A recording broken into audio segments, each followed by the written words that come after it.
फरीदाबाद की अल फलाह यूनिवर्सिटी की building number 17 और उसका कमरा नंबर 13 अब जांच एजेंसियों की निगाह में आ चुका है।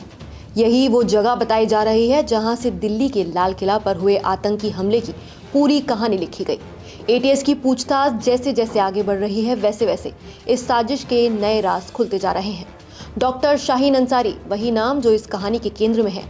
शाहीन कभी कानपुर के जीएसवीएम मेडिकल कॉलेज में प्रोफेसर थी, लेकिन पिछले 1.5 साल से उसका अपने परिवार से कोई संपर्क नहीं था। अब एटीएस की जांच में पता चल रहा है कि शाहीन का नेटवर्क किन परतों में फैला हुआ था।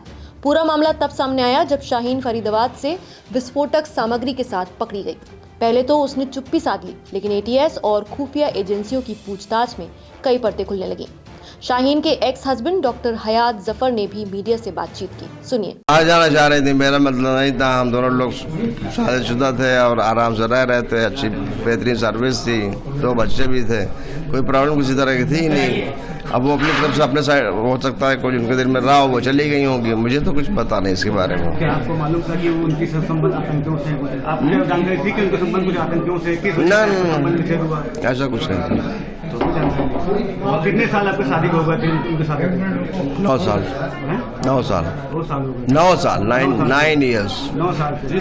क्या वजह थी आपकी डिवोर्स हुआ उनके साथ? क्या वजह हो गई थी डिवोर्स में? बता दो दिया अभी। वो बाहर जाना चाह रही थी। एक बार मेरे से जिक्र किया, मैंने कहा यार कि यहाँ रहना ज़्यादा सही है, यहाँ पे रिलेशंस है हम लोगों के, सबसे मिलते जुलते रहेंगे। बाहर जाके अकेले हो जाएंगे, दिक्कत होगी। शाहीन की इस हमले में क्या भूमिका है, उससे पहले ये जानना भी जरूरी है कि कैसे शाहीन ने एक सीधी साधी सरल डॉक्टर से आतंकी तक का सफर तय किया। आखिर कौन है शाहीन अंसारी? शाहीन के पिता सईद अंसारी वन विभाग से रिटायर हुए हैं। शाहीन के पिता ने बताया कि बेटी 1.5 साल से बिल्कुल संपर्क में नहीं थी। एक समय में वो सीधी सादी मेहनती लड़की थी। मेडिकल कॉलेज में असिस्टेंट प्रोफेसर की नौकरी 2013 में छोड़ी, फिर शादी हुई और 2015 तक रिश्ता टूट भी गया। इसके बाद वो धीरे धीरे परिवार से पूरी तरह से कट गई। इसी पर शाहीन के पड़ोसी ने भी खुलासा किया है। ऐसा तो है नहीं कि जो है कुछ वहाँ आप कर रहे हैं या वो मीडिया खा तो जाएंगी नहीं। आपका बयान ही तो ले रही, बयान दे दीजिए, खत्म। आप लोग हैरान हुए ये सब सुन के? भाई हैरानी की बात तो बहुत है भाई। वो इतने अच्छे सज्जन लोग हैं, उनके माँ बाप सब सज्जन है। उनकी मदर, इनकी जो आप बता रहे हैं शाहीन की मदर, यही अस्पताल था नूर मंजिल, उसमें सर्विस करती थी। वो रिटायर हुई, उसके बाद वो उनका इंतकाल हो गया। उनके फादर भी डॉक्टर हैं एक्चुअली, उनके फादर भी डॉक्टर ही हैं। बस इतनी ही है कि, और उसके लड़के के बारे में तो कोई बता ही नहीं पाया, क्योंकि वो 5-10 साल पहले ही यहाँ से चली गई थी। ना वो छोटा लड़का दिखता था, ना वो। खाली हाँ उनके फादर और उनका बड़ा लड़का शुएब और उसकी 2 पोती हैं उनकी। 2013 से लेकर 2021 तक की कहानी आपको बताते हैं। कैसे कैसे नौकरी, विवाद और फिर अचानक गायब होने का सिलसिला हुआ। जीएसवीएम कॉलेज ने अनुपस्थिति के कारण उसकी सेवा समाप्त कर दी। इसके बाद शाहीन फरीदाबाद चली गई, जहां उसकी मुलाकात डॉक्टर मुजम्मिल से हुई। मुजम्मिल ने उसे अल फलाह यूनिवर्सिटी से जोड़ा और यहीं से एटीएस के अनुसार कहानी ने एक खतरनाक मोड़ लिया। यूनिवर्सिटी की बिल्डिंग नंबर 17 के कमरे नंबर 13 से एटीएस को कई अहम सबूत मिले हैं। दस्तावेज, डिजिटल डेटा और सीसीटीवी फुटेज। जांचकर्ताओं का शक अब लगभग पुख्ता हो चुका है कि इसी कमरे में दिल्ली ब्लास्ट की साजिश रची गई थी।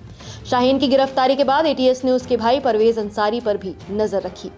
लखनऊ के आईएएम रोड स्थित घर पर रात में छापा पड़ा। लैपटॉप, मोबाइल, हार्ड ड्राइव जब्त कर ली गई। घर से मिली एक कार पर अल फलाह यूनिवर्सिटी का पास मिला। परवेज ने हाल ही में यूनिवर्सिटी से निजी कारण बताकर इस्तीफा दिया था। एटीएस को शक है कि परवेज और शाहीन लगातार संपर्क में थे और मिलकर किसी साझा मिशन पर काम कर रहे थे। और इस कहानी का सबसे अहम नाम है डॉक्टर मुजम्मिल। उसकी कार से AK-47 जैसी घातक राइफल बरामद होने के बाद जांच में और गंभीर आरोप सामने आए हैं। मुजम्मिल ने पूछताछ में शाहीन का नाम भी लिया, जिससे एजेंसियां चौकन्नी हो गईं। डिजिटल रिकॉर्ड्स में संदिग्ध ईमेल्स और विदेशी संपर्कों के सबूत भी मिले हैं। वहीं परवेज की बात करें तो एटीएस ने पूछताछ में पूछा, क्या शाहीन से तुम्हारा हाल में संपर्क हुआ था? पहले उसने इनकार किया, पर एजेंसियों के पास कॉल रिकॉर्ड्स मौजूद थे, जिनसे साबित हुआ कि भाई बहन के बीच हाल तक लगातार बात हो रही थी। गिरफ्तारी की खबर मिलते ही परवेज ने मोबाइल बंद कर दिया और फरार हो गया, लेकिन आखिरकार हिरासत में ले लिया गया। शाहीन के एक और भाई शोएब ने मीडिया से बात करते हुए कहा कि शाहीन ज्यादा पढ़ लिख लेने के कारण उनसे दूर हो गई थी।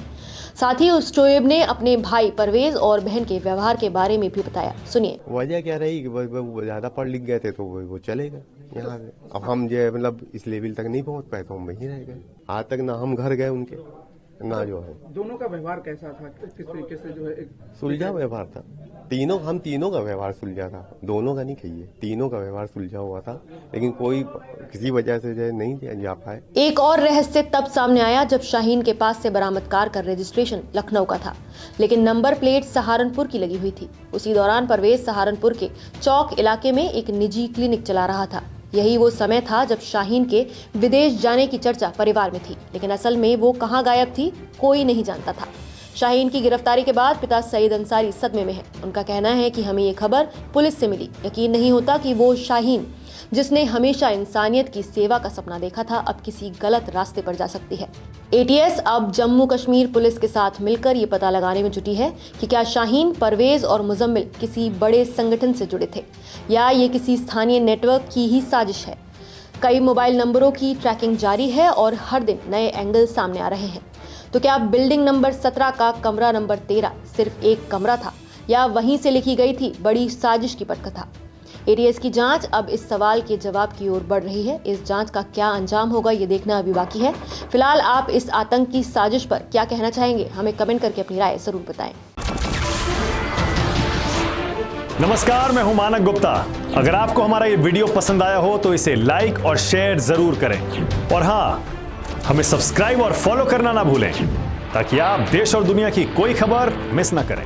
तो जुड़े रहिए हमारे साथ और देखते रहिए न्यूज़ 24।